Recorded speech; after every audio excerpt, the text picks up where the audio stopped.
You're very good at what you do. You always knew that you want to be in journalism. You were asking all the questions. Can I ask you your darkest secret? I'm naturally a selfish person. You keep saying that, but I actually don't think that you are. No, but there's a difference between being self-full and being selfish. I think I would mess a girl up if I had a daughter. Yeah. No. I'm running out of time. Like, I have to have kids. Everyone is sitting at the table being like, I want the bigger piece of chicken. It's the one part of feminism that I think we're still trying to figure out. I'm going to ask you the most personal thing. You can totally tell me to buzz off.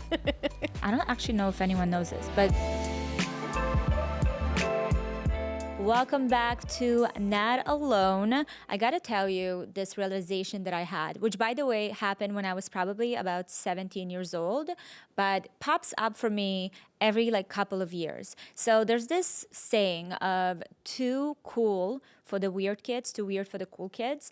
And I found that when I read it for the first time, I saw it somewhere at 17, I was like, oh my God, that literally describes me as a person, because I could never place myself. I just want to share with you that it's something that popped up for me in the past week. Again, just a reminder of where I belong, which is literally nowhere, the in-between, because I had these moments of really weird interactions and being around people that I'm too weird for them, and then I'm too cool for these guys. So it's a weird thing. I wonder if anyone else ever experienced it. I guess it's a gift, being able to be everywhere yet nowhere at the same time. Anyways, as you guys know, I went to LA to do a little podcast run. I had the opportunity to do back-to-back recordings. We had 2 recordings a day, which was insane. The first time I've ever done it. And as an introvert, you guys know, even if the conversations are so fulfilling and amazing, which they were, it drains me. It's a lot for me mentally. I need a lot of time to kind of recharge after them.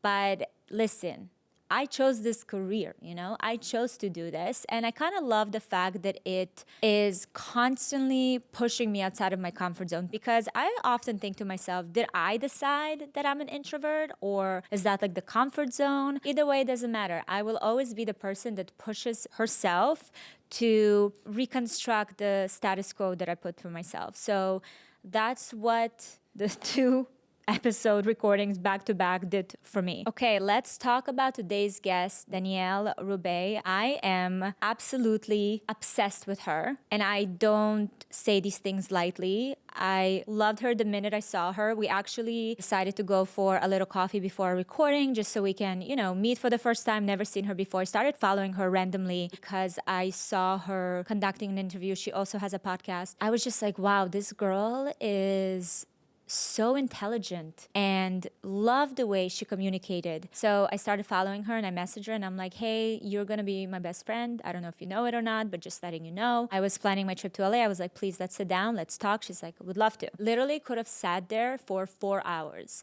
When you just sit in front of a person and there are no guards that are up. Everything just flowing and so light, and it's the energy that she brought, and she asks such amazing questions, which is something that is very inspiring to me, a skill that I'm hoping to get better at. Which, by the way, with the questions, it was an episode where it was supposed to be more about her, but she kept turning questions on to me, and I was like, listen, you're really good at what you do. So we had an amazing conversation. Her journey is really interesting because she is truly an example of someone who manifested her career. She comes from the journalism background, current content creator. She's really bridging both worlds together. Interviewed some of the most notable names out there. Larry King said that she's the next generation of what journalism will be. Just someone who is such a beautiful and strong interviewer, and just finding her way in that world and learning throughout that journey that even your dream job may not be your actual dream job, and being able to shift even though you worked your whole life to get to that point is an insane story. And I think she's a great example of somebody that stays true to herself and knows that she will figure it out. So I needed to understand what that mindset looks like, what that journey looks like, and also how does that apply to her in her personal life, because that's always a very interesting thing to look at. Somebody that is so driven and motivated and eager and leads with her heart and moves with it, how that works for her in her personal life. I know I'm nosy. What can I do? I want to know things. I need answers, because I do think that's something that a lot of women have a disconnect with. I would love to hear from you. What is the best question someone ever asked you? It can even be a stranger or a close person that knows you, but there are these questions that stick with you that you think and replay in your mind for years to come. I wonder if there's one that you can think of, and let me know about it, because I am so curious. If you are watching on YouTube or listening on Spotify, leave the question in the comments. I would love to read through those. And without further ado, here's Danielle. Okay, I want everyone to understand that this is most like off the cuff. Is that the right term? Mm-hmm. Off the cuff podcast recording, because you came prepared with your whole, like, you have the cards and everything. I came with my own cards, and while we were sitting, I know, look at us. Oh. Look at us. Wait, mine are upside down. But while we were sitting, I was like, let's just talk. Let's just do it. And you know what? This scares me a little bit because I've never really just done it. Right. But we're going to do it. We're going to do it. We're going to do it. Let's throw away the cards. Well, don't throw all of them. Let it give us a little form, you know, a little. Okay. Should we start from the beginning? Okay. What is the beginning? I feel like you went through a lot in your early life. We're only laughing to bring all of you into our little joke, because starting podcast is so uncomfortable. You either start by like doing this official intro to the person, all their accolades, where they went to school, the kind of MBA they have, and then you just like start asking questions. Mm-hmm. Or what I started doing is just the minute we sit down, I'm like, tell me your darkest secret. So I'm going to can I ask you your darkest secret? I'm going to go with, you went through so much in your early life. You immigrated twice. You left Russia with your mom when you were 2, moved to Israel. It's not easy. Then you eventually went to Canada. Yeah. What did your mom teach you about resilience? It was more like modeling rather than teaching. She modeled to me that anything is possible, really. Like, there's going to be a lot of shitty periods, but it all works out at the end, because I've seen it happen over and over and over again. Yeah. So I'm really kind of in this phase in my life where I'm so big into, if you can see it, then you believe it. You know what I mean? Has like the visualization worked in your life in the past? Is that why?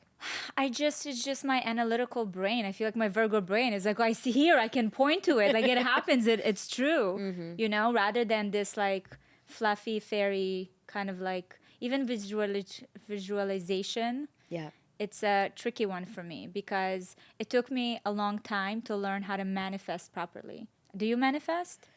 So I think I've manifested most of my life, but without knowing it.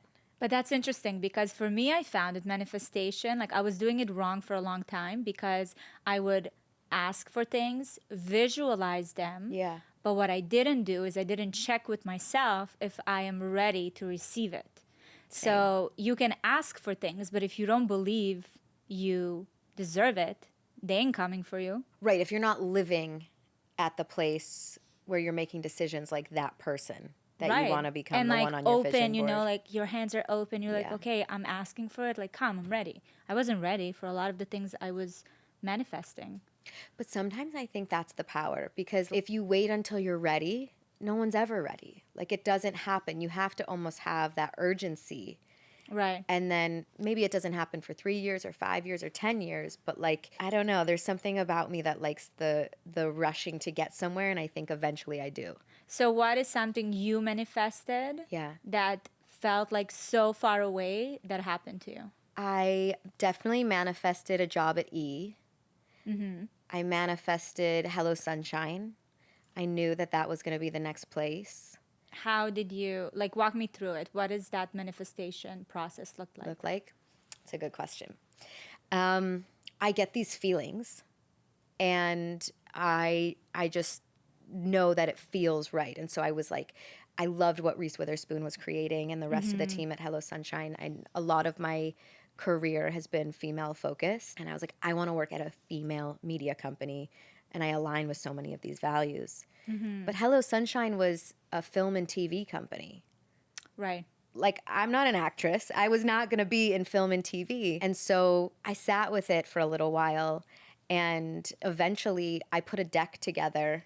I love to read. So I put a deck together and pitched them a show about books. And they'd never created anything like it. They were super sweet and like listened to my whole pitch, the whole C-suite. I felt like I was in Shark Tank. I was so nervous. I'd never pitched a show. Pitching it. Oh my God. It was during COVID, and so I was like, it was virtual, and my mom was in LA that weekend, and she was on the couch like sweating, nervous for me because I was like in the Shark Tank, and nothing ever happened with the show. Oh, wow. But about a year and a half later, one of the executives emailed me and said, we're thinking of starting a podcast. Will you meet with our podcast exec? And then 6 months later, I was launching their first podcast. That's crazy. When you have those, Oprah calls them whispers. But when you have them, I think you owe it to the universe to follow that. 100%. But you also knew that you can deliver. Like, you pitched something that you knew that you can truly do and do it really well. That's a really good point, Valeria. Thank you.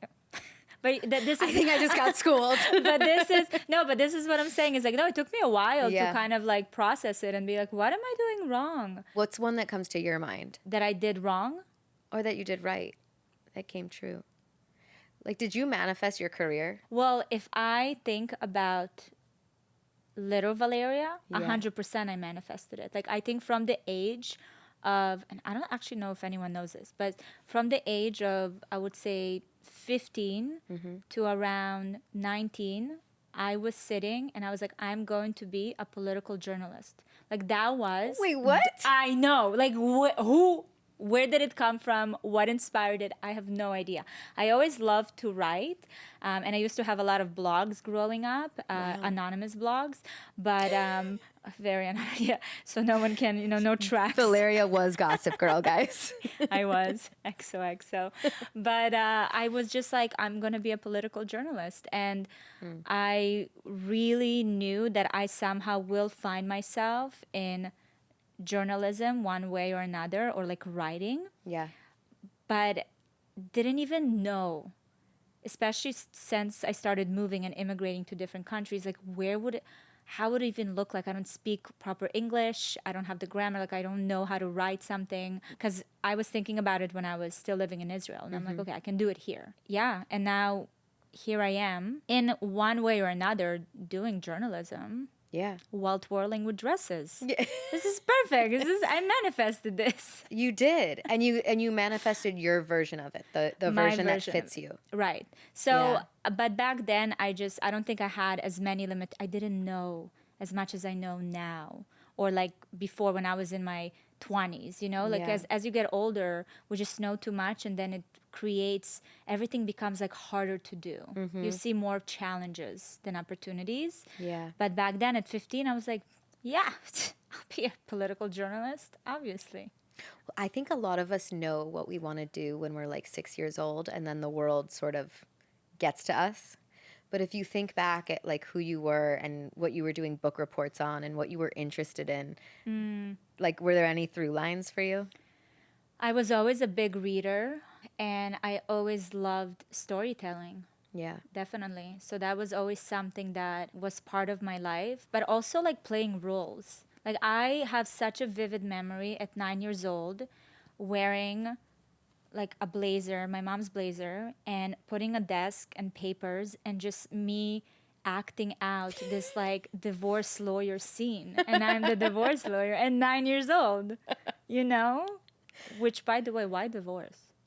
Okay, that's for another time. I can't dive into that. But it's just like the acting, to be like, I can be all these different things. And I shared with you how one of my childhood friends reminded me the other day. She's like, do you remember when I asked you what you want to be when you were like 9 or 10 years old? Yeah. And my answer was like, oh my God, I have so many options. Like, I can be a dancer or a writer or a lawyer. And that is so magical, because I agree with you. It's all the possibility that you see when you're those ages. It's like, we need to, in a way, write it down. Yeah. So we can go back to that. To me, you have this through line of like authenticity. And I know that word is so overused online, but it is what I have like a high BS meter, I would call it. Do you? 100%. And so I don't have that with you. Like I'm beeping. Like, you are this person. Online, offline. I know you're not showing your whole life online, but you're the same person on and offline. Like there's not a separation. I curse more in real life. Me too, actually. I don't do it on the podcast usually. But I'm curious if you, like when you started out creating content, if you felt that sort of pressure to show up as a different person and act. I think that throughout my life, I played so many roles. Like I was trying to be so many different things in order for other people to approve of me, or I don't know what it was. Maybe feel like valuable. I don't know. But I remember it in relationships. I remember it in friendships. I remember it at work. And it's interesting, even with my line of work, like I was modeling from the age of 15 to around 22 or so. You show up on set, you're a blank canvas. And you're like, okay, here's the role you're playing today, and here's the role you're playing today. So I got so used to putting all these masks that with social media, it was interesting because it started as like, okay, I'm going to be, I guess, something close to what I think I am, but like I don't know what it is yet. But that's, I think, what really made me excited about it, because it was my vehicle to really find out who am I. Because I'm at this age where I already had 2 kids when I started social media, and I'm like, I can't continue playing roles because now there are no roles that are given to me to play, and I gotta like figure this out. So social media was very much of like a place of what is authenticity? How do I show up as myself? But it was a little, journey to figure it out, because at first it was like timid me. And even watching videos now from like 2018, 2019, oh my god, I just want to hug her. She's like so quiet and like very uncertain, which is exactly where I was. And it's beautiful to see, obviously, the evolution, but you can see like, okay, she's searching for herself. When did it click though? This year. Really? No, I mean, click. No, it must have clicked earlier because the videos wouldn't have caught on. But I think that a lot of, like, my audience grew with me. So a lot of them saw themselves in me. And I think that authenticity was because you can tell that I'm still trying to figure it out. And I'm talking about me trying to figure it out. So it connected with other people. So it's like that authenticity was not from a place of like, this is who I am. It's like, I don't know who I am, but I'm trying. Do you ever have shame hangovers though when you share a lot? Oh my God. Yeah. On social media, every time I post something even slightly personal, for 3 days I want to crawl in a hole. Like, and I'm not exaggerating. Like, I'll call all of my friends, my mother, like, was that embarrassing? Was that bad? Like, should I take it down? Was it too much? Why? Why? I really like when the story is about somebody else. Like, I'm a trained journalist. It's not about me. And so as soon as it's about me, I want to crawl into my own skin. Which is funny because I feel like with social media, it has to be about you in order to connect with other people. The only videos that people have like really shared or come up to me and said something about are the videos where I'm real and I'm honest and I'm sharing about myself. But I'm so nervous all the time to do that. I know. But, what are you nervous from being, like, what, judgment? Yeah. Judgment. And I've always, I think one of my childhood wounds is I've always wanted to be taken seriously. And I felt like my teachers didn't take me seriously. Like, I had a big chest and I felt like people at work didn't take me seriously because I had big boobs. Oh, and no. So I'm Was there like a saying around, I don't know, I remember for me at school, especially something that's always been triggering me and haunting me, honestly. All the teachers used to say, she has so much potential. Like, the potential is there, but she's just like not. Were you not giving it your all?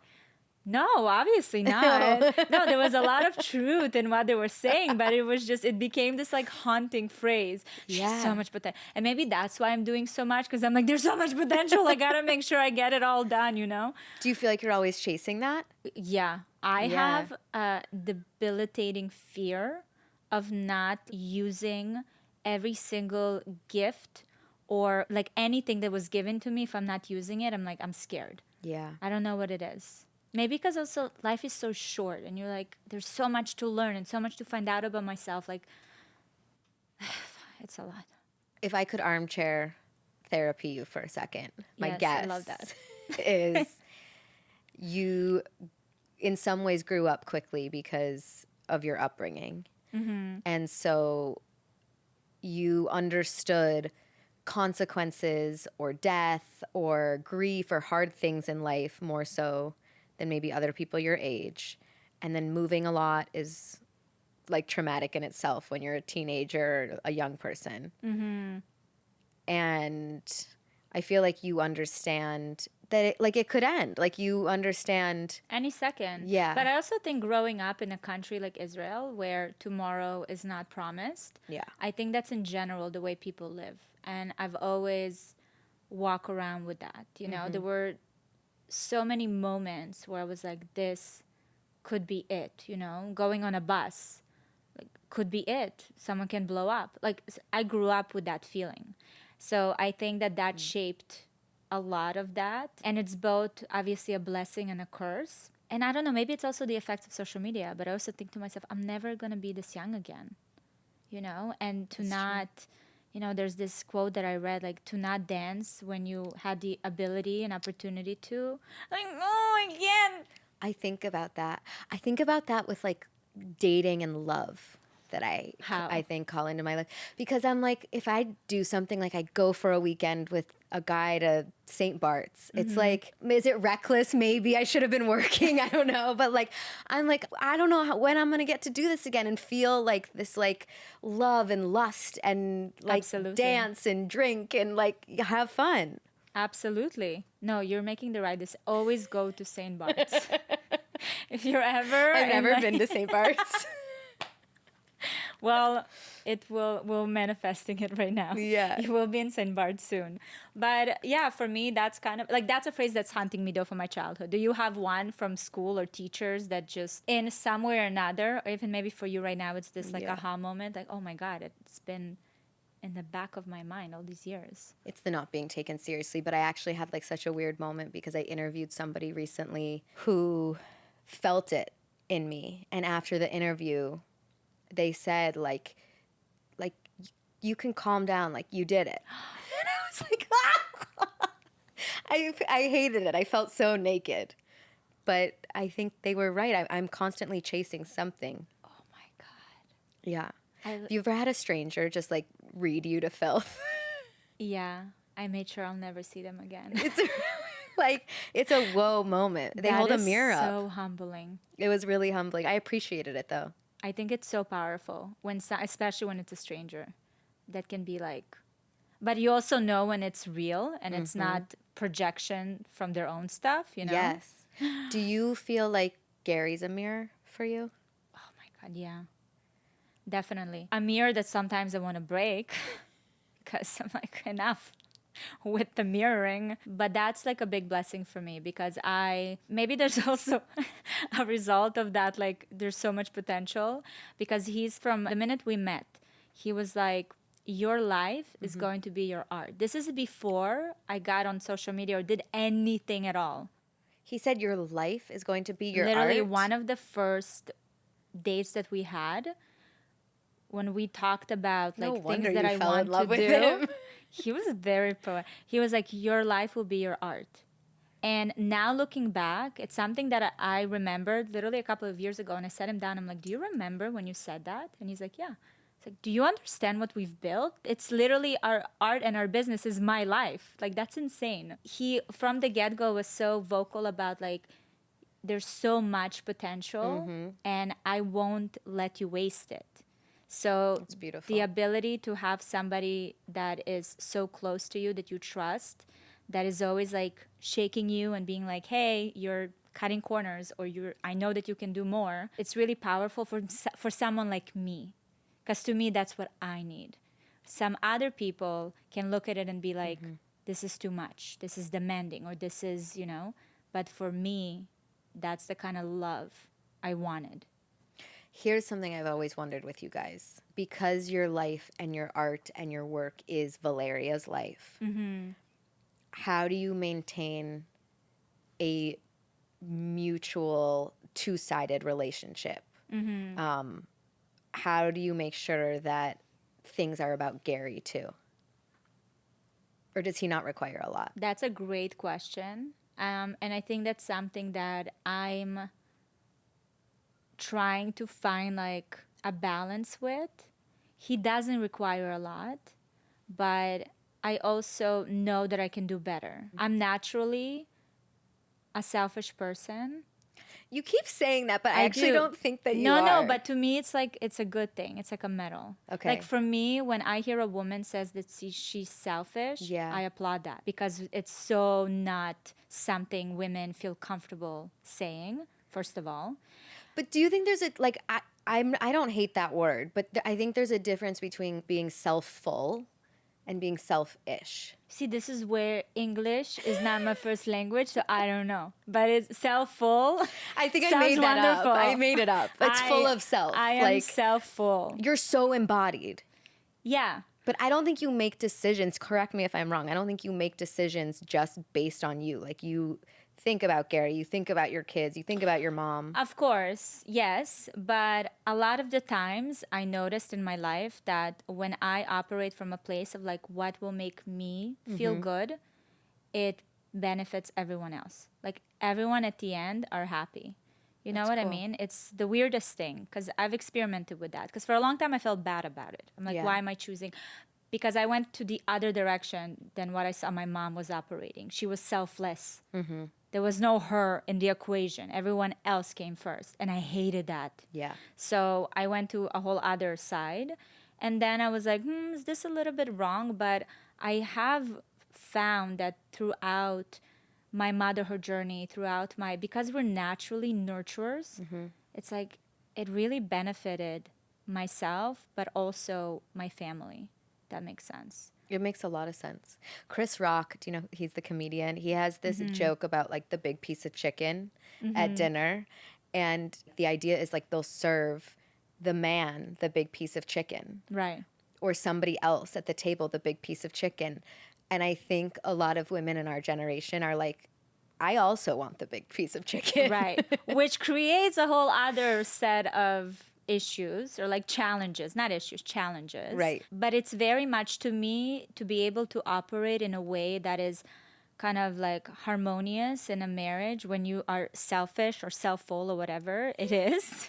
We're going to coin the term by the end of this conversation. I think it requires a lot of like reflection, intuition, and also awareness, you know, because there are moments where, it's not about you. Like, yes, you have to do something that you don't necessarily. Today, he gets the bigger chicken. Yeah. Tomorrow, it's my turn. You know, like that's kind of how it works. Yeah. Where right now, yes, everyone is sitting at the table being like, I want the bigger piece of chicken. Mm-hmm.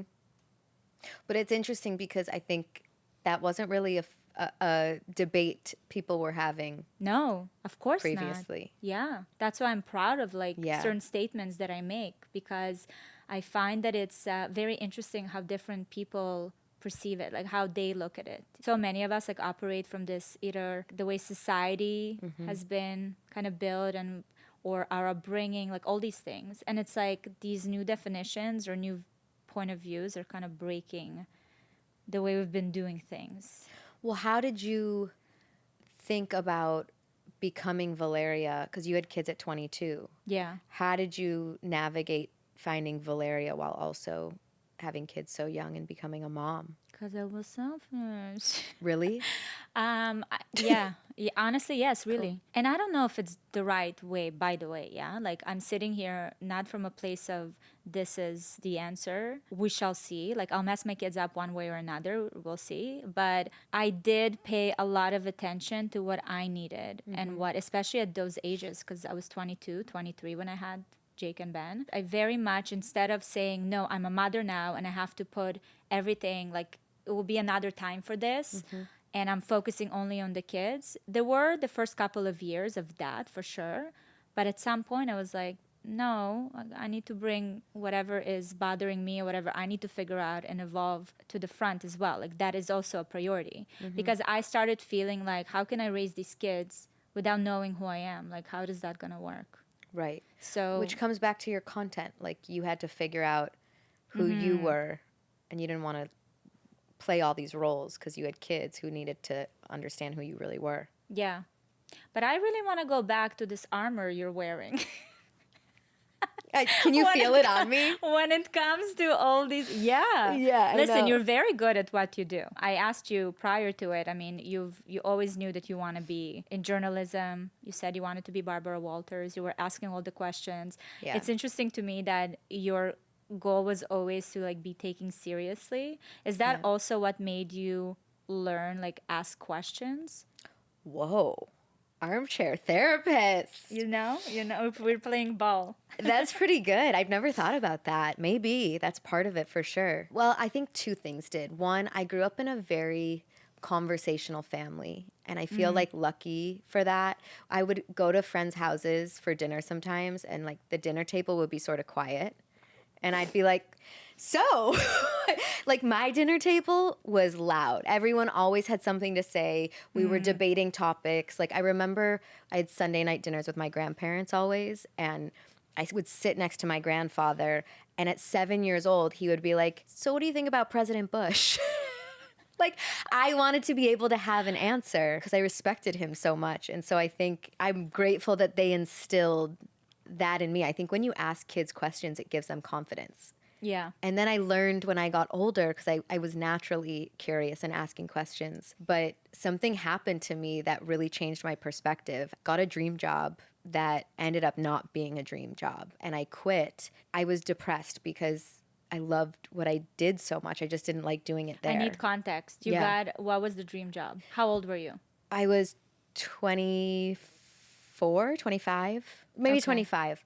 It was at an entertainment outlet, and I was like one of the youngest people they had hired, and it was like a big moment. Like huge validation to what you wanted to be. Exactly. And I felt like this is why I moved to LA, and this was worth the sacrifice. I would break out into hives. I would like cry in the bathroom at lunch. I just hated it. And my mom said to me, she's pretty blunt, and she was like, just quit. And I was like, I have no money. I can't quit. And she was like, if you got hit by a bus tomorrow, wouldn't you be so pissed that you were in that dingy office in Burbank? Like, just quit. You'll figure it out. And I was like, you're right. So I quit, and I decided to take myself to grad school because I had all this time. And I was like, okay, I'm going to watch hundreds of hours of interviewers that are doing it best, like Larry King and Robin Roberts and Bob Costas and Charlie Rose, like all the greats. And I would take notes, and I'd write down questions they asked and how they moved their hands and how they transitioned and how they made people cry. I had a list of like 1,000 questions. And I looked at that list one day, and this was pre-therapy. And I realized... I love how you preface it pre-therapy. Well, it is, because it's like what is it? Pre-therapy, PSA, pre-self-actualization. Yeah, okay. PSA. And I looked at that list of questions, and I was like, I ask people questions for a living. I think about questions all day, and I've never asked myself one. Not one. I never like went to bed thinking, how do I become... Like, I just didn't ask myself any questions. Wow. And so I thought, you know what? Maybe I'll try, and I'll do 5 a day. And I asked myself like 5 questions a day. And after months, I got through the list, and I was a different person. Like I was walking through the world more confident in myself because I knew myself better. I had more to say, more to share, but also asking great questions is literally about practice. And I know no one wants to hear that because everything in life is about practice, but that's all it is. And I was like, people were like magnets to me.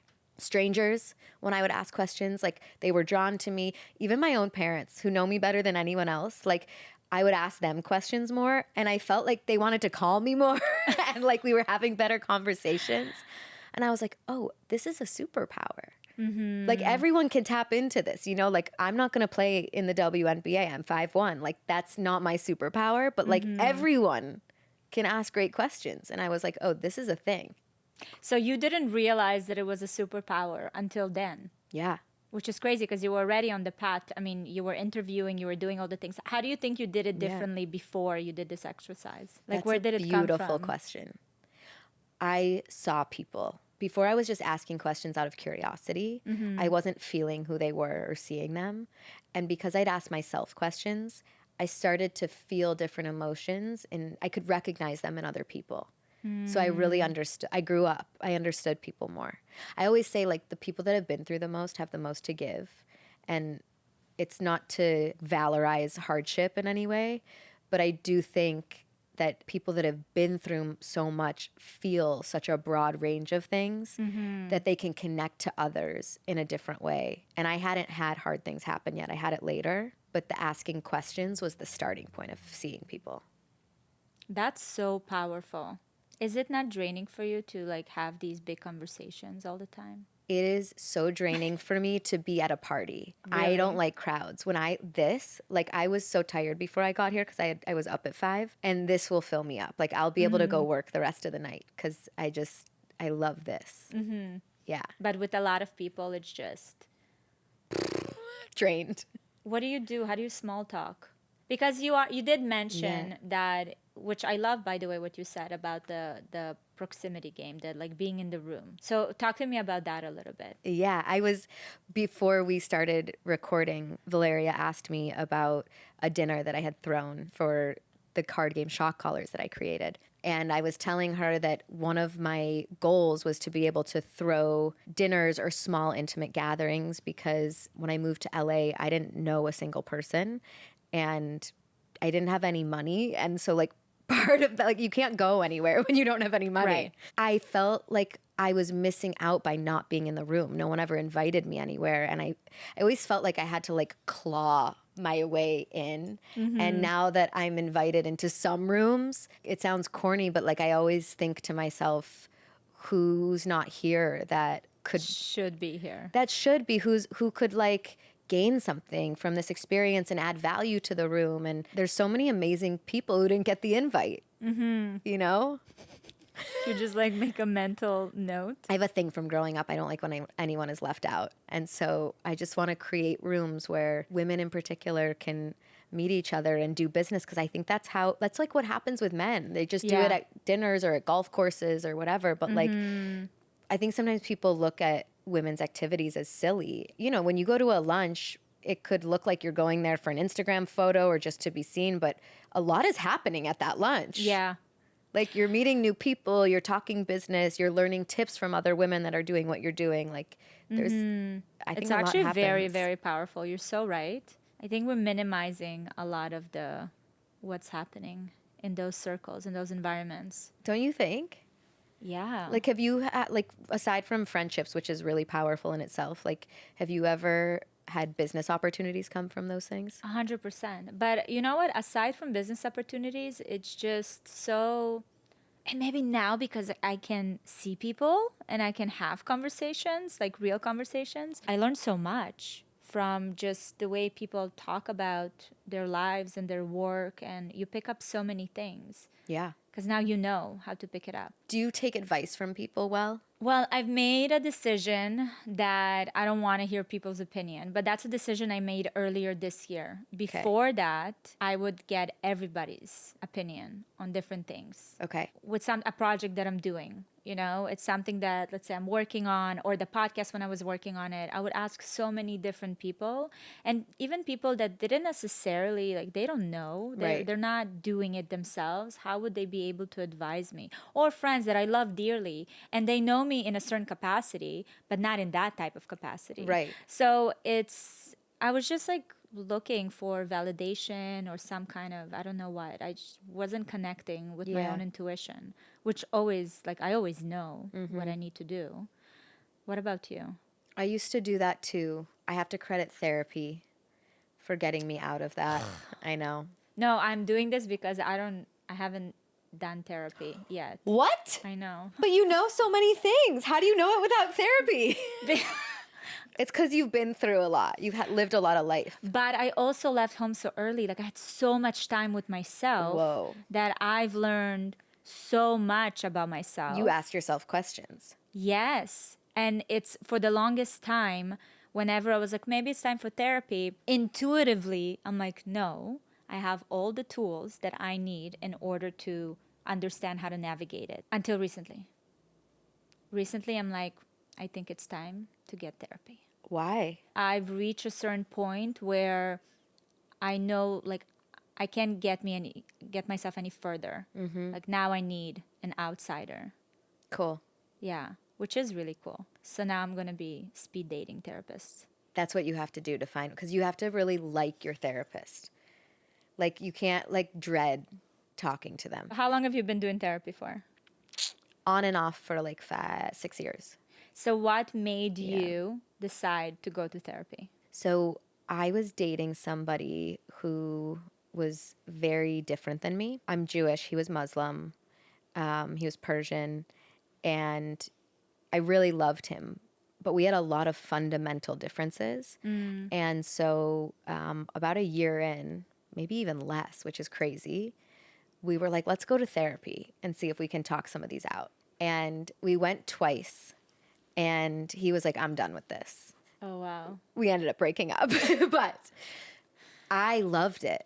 And I think the therapist, at the couples therapist, recognized that I was not being my full self in that relationship. My voice was squandered, which is my fault, you know?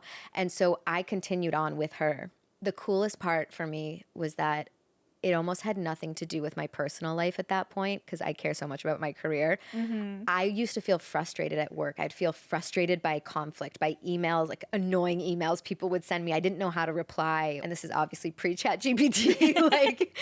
Or I would get into a situation with my boss where I had to communicate something really difficult and stand up for myself, and I wasn't used to it. And therapy helped give me the tools to be able to navigate all of it, and I didn't have any stress anymore. I was like, oh yeah, I can handle this. I know how to use my words. I know what to say. I know what makes me feel good.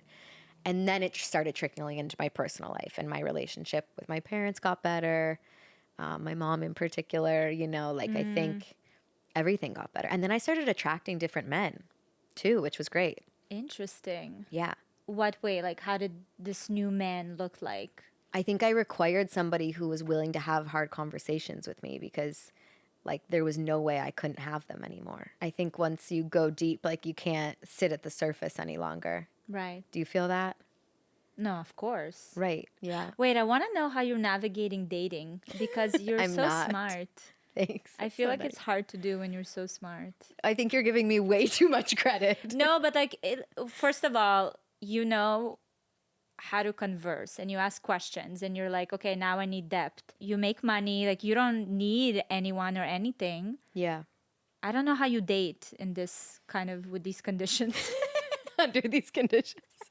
That's hilarious. To be fair, I don't go out on a lot of dates, but lucky. I've met really interesting people, smart, ambitious, emotionally in tune, curious. I just haven't met the one for me. Right. You know, how there could be a great guy, he's just not your guy. But do you ever question yourself being every day? What if I'm missing what's right in front of me? Right. Because I'm messed up.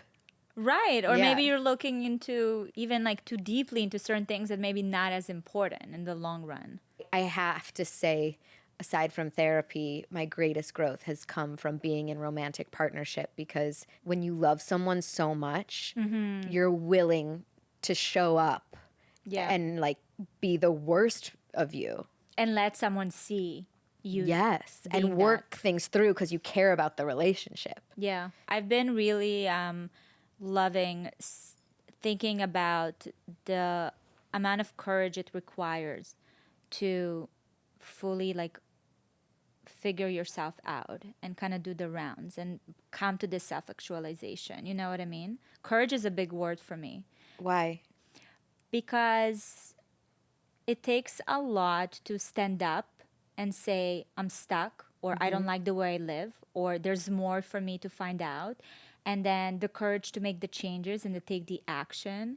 And then the courage to stick to it, to the boundaries and the new rules that you made.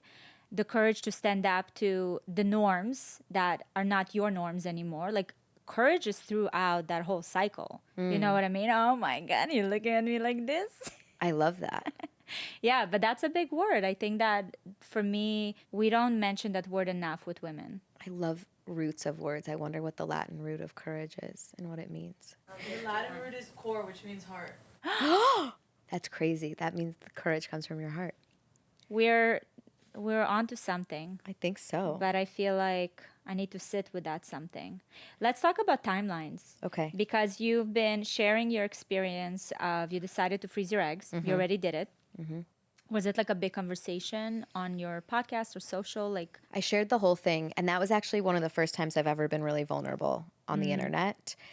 And I felt like I had the courage to be vulnerable because it didn't feel like it was about me. It felt like I was trying to demystify something that I felt at the time women weren't really talking about. And so I did like a docu-style thing, and I shared my stomach distended, the needles, all my feelings, the whole thing. And then I did a podcast with the doctor who did it with me. wow. Because there's not a lot of information around it. Like it's not been around as long as IVF. So there's a lot more studies that have been done with IVF. And just for clarity, IVF is when you take the egg and then the man's sperm and make an embryo. When you freeze your eggs, it's just the egg. It's the first half of IVF. And the eggs are more fragile. They're harder to de-thaw. You don't have as great of a success rate when you de-thaw them.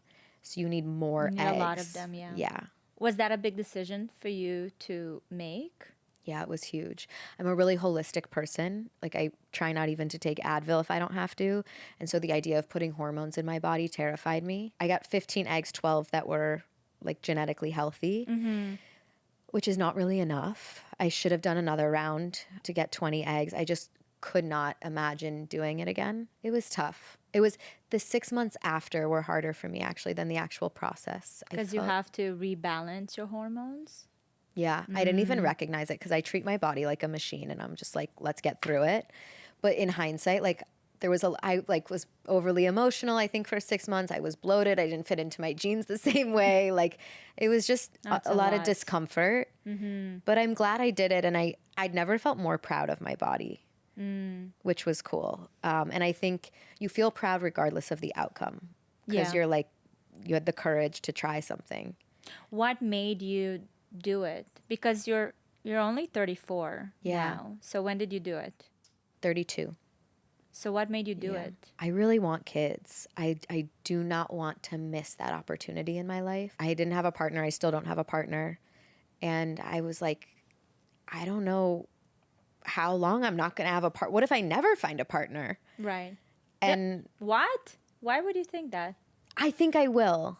Yeah. But you never know. You never know. And it's like. But I feel like also that pressure of the timeline. Oh my God, it was so much. I constantly feel like I'm running out of time because of it.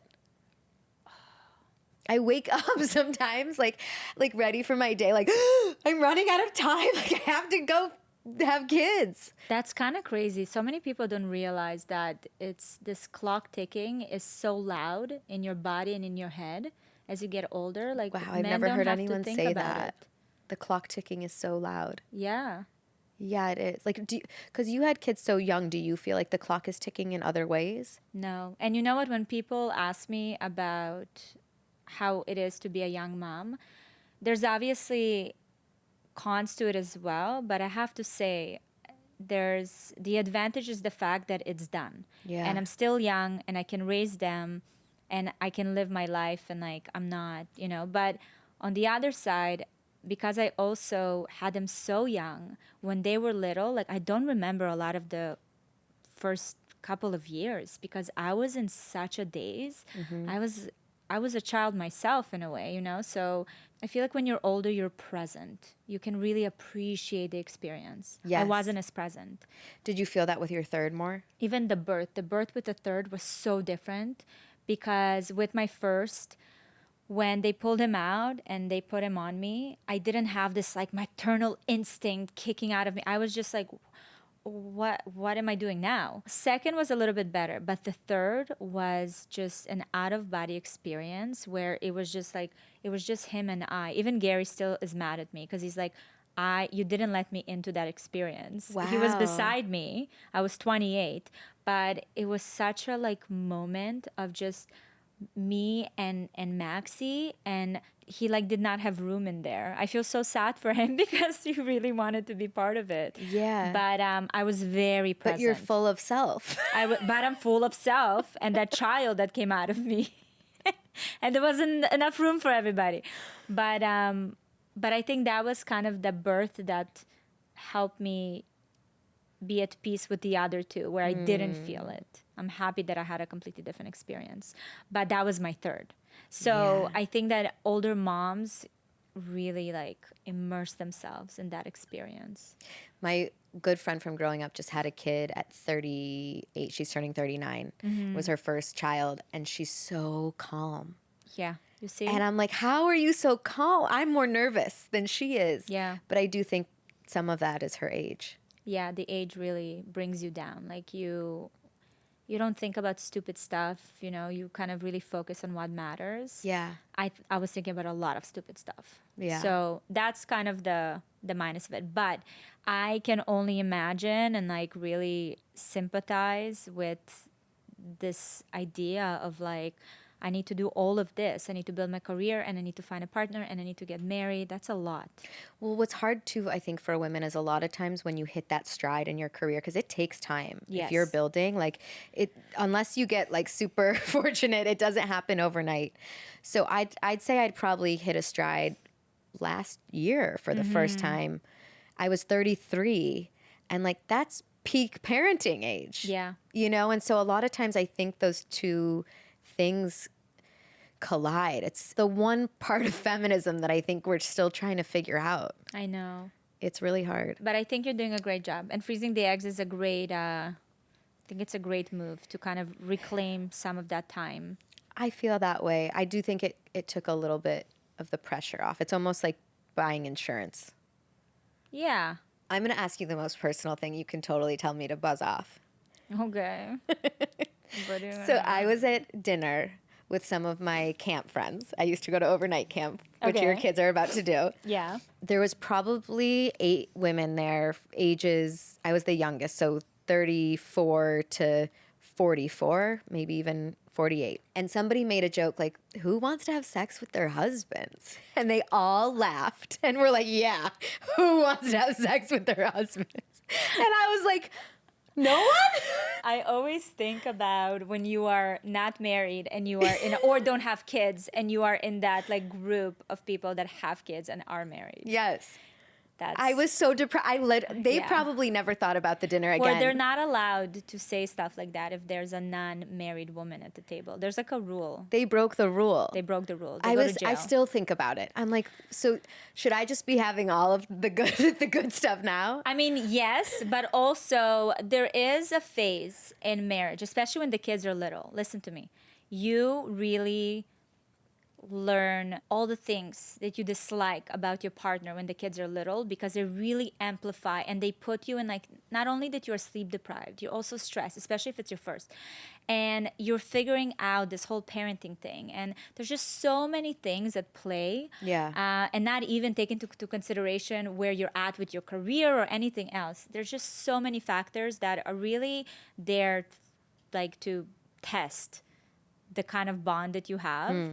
So those years are kind of interesting, and you also don't feel good. You don't feel like yourself, and it's difficult to like get back to that, you know, feel. Yes. But the reason why I'm saying like at this point in my life I want to prioritize my marriage is that we're past that phase, and there's so much to like explore and do, and we're like different people than we were when we had kids, or when the kids were 5 and 6. Like we're different people, especially Gary and I. We're very active, and we're developing ourselves together and apart. So if you don't like remember that and go back to that it's like, hey, I need to now, you know, go back to this and prioritize this, then you're like, oh, Ew.